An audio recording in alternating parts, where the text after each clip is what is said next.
साधना भारती जी, साधना भारती जी, जनजात आरक्षण विरोधी कल यही कहते नजर आए पीएम। कांग्रेस पर सीधा उन्होंने पलटवार किया, सीधा हमला बोलते हुए उन्होंने सीधा कहा ये बात। लेकिन गलत भी इतिहास तो यही इसी तरफ तस्दीक कर रहा है ना। फिर आज आप जातिगत जनगणना की जो मांग कर रहे हैं वो किस आधार पर, जबकि खुद जब आप कार्यकाल में आपकी सरकार रही है, जातिगत सेंसस आपने कराया, उसके बाद भी उसकी रिपोर्ट सामने नहीं आई।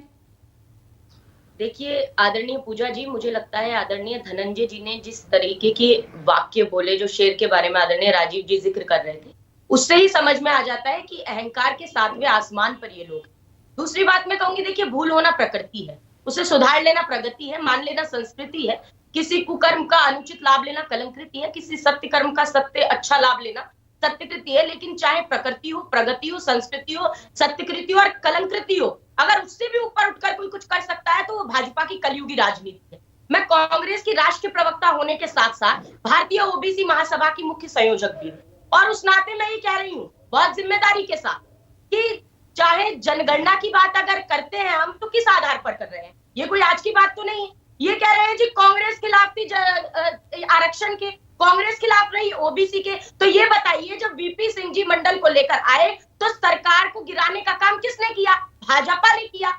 ओबीसी जो राम मंदिर आंदोलन के अगवा रहे, ओबीसी एससी और एसटी जो राम मंदिर आंदोलन के अगवा रहे, आज राम मंदिर के ट्रस्ट जब उसमें बनाया जाता है तो मात्र छांट कर लोगों को चयनित करके पद और प्रतिष्ठाएं दी जाती है। कितने ओबीसी राम मंदिर ट्रस्ट में ये मुझे बताने का काम करे। माननीय कल्याण सिंह जी, जो कि एक ओबीसी के साथ हिंदुत्व के गद्दार नेता कहे जाते रहे, उन्होंने स्वयं ये कहा था कि मैं भाजपा को गहरा गड्ढा खोदकर उसके अंदर गाड़ दूंगा, दफना दूंगा, सुपुर्दे खाक कर दूंगा। ये उनके वाक्य है। मैं ये पूछना चाहती हूँ कि जातिगत जनगणना 2011 में कांग्रेस पार्टी ने कराई, मुझे लगता है भूले कि उसके आंकड़े सार्वजनिक नहीं हुए। लेकिन मैं इसका मतलब यह है, अगर कांग्रेस ने नहीं किया तो भाजपा क्या कसम खाकर बैठी है कि जातिगत जनगणना नहीं कराएंगे? कल तक मोदी जी कह रहे थे हर रैली में कि मैं ओबीसी हूँ। 2018 की हर रैली में राजनाथ सिंह जी कहते थे कि हम जब सत्ता में आएंगे तो जातिगत जनगणना कराएंगे। 2019 में ओबीसी का वोट बटोरा, भावनाएं भड़काई, वोट ले लिया, सत्ता में आ गए, उसके बाद शपथ पत्र दे दिया कि जातिगत जनगणना नहीं करा सकते। ये इनकी सत्यता है।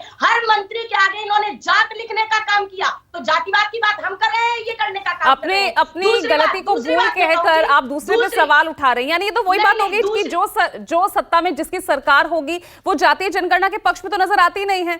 आपके टाइम पर आप उसके पक्ष में नहीं थे ना, क्यों नहीं थे? अपने क्षेत्रीय दलों के दबाव में आपने कराया।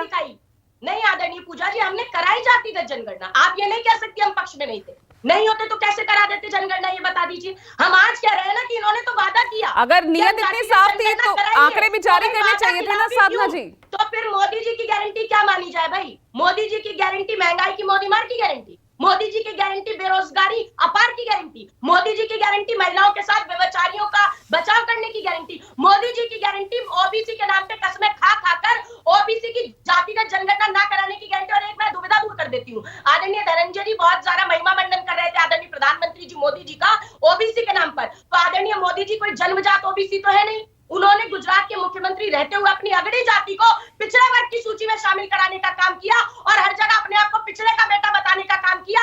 आपने जिन्हें मंत्री बनाया। चलिए, यहाँ पर मंत्रिमंडल में ओबीसी चेहरे तो दिख ही रहे हैं। मेरे सहयोगी राजीव रंजन ने जिक्र किया बिहार, यूपी, झारखंड। अगर इन्हीं 3 स्टेट में देख लें तो यहाँ के आपके जो प्रदेश अध्यक्ष हैं वो फॉरवर्ड जाति के। अरे जो आप भी उनको दिखाइए ना, उनका रिप्रेजेंटेशन आप भी दिखाइए। छत्तीसगढ़ के मुख्यमंत्री हमने कौन बनाए बताइए? कर्नाटक के मुख्यमंत्री हमने कौन बनाए बताइए? राजस्थान में मुख्यमंत्री हमने कौन बनाए बताइए? कर्नाटक का जिक्र किया, वहां पर भी सेंसस, वहां पे भी सर्वे हुआ ना, कास्ट सर्वे, उसके भी आंकड़े नहीं है। मैं तो क्या, और जो बिहार में जातीय सर्वे हुआ वो ये भाजपा तो चाहती ही नहीं थी कि वो जातीय सर्वे हो। ये तो इनकी मजबूरी बन गई कि विरोध नहीं कर पाए। इसीलिए तो आज मोदी जी को बीच में कह रहे थे, मोदी जी ओबीसी कोई जात नहीं होती। अब मोदी जी ने देखा कि भाई ओबीसी 1931 की जनगणना में भी 50% से ज्यादा रहे, तो अब तो इनकी बात करनी पड़ेगी। अब इनकी मजबूरी बन गई। और मैं कहती हूँ भारतीय ओबीसी उनकी मजबूरी कैसे भाई? उनका तो 2014 से 19 के बीच उनका तो ये ओबीसी वोट शेयर बढ़ा है, दोगुना हुआ है।